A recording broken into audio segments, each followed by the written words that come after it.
palmarès. Bonjour Jean-François. Bonjour Sophie, oui c'est vrai que la lumière n'est pas terrible aujourd'hui.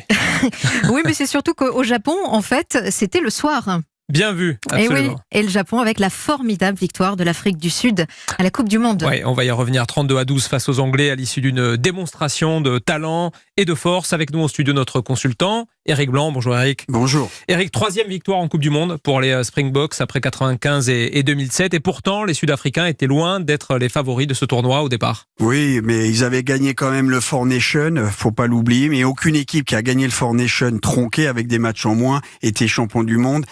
Les Anglais avaient sorti les Blacks, donc double champion du monde, on les donnait favoris, mais souvent on peut parier, mais c'est un fardeau aussi d'avoir, je dirais, ce titre-là. Et les hommes ont coulé d'Eddie Jones, ils ont été pris à la gorge, agressés, pas de mêlée, beaucoup de fautes, fébriles.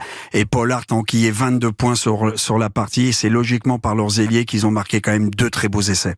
Merci Eric, on se retrouve un petit peu plus tard sur l'antenne. Le palmarès, Sophie, de cette 9e Coupe du Monde de rugby au Japon. Afrique du Sud, championne du monde. Angleterre, vice-championne. Nouvelle-Zélande, médaille de bronze simplement. On se donne rendez-vous dans 4 ans, ce sera en France. Ah, c'est bien ça. Eh oui.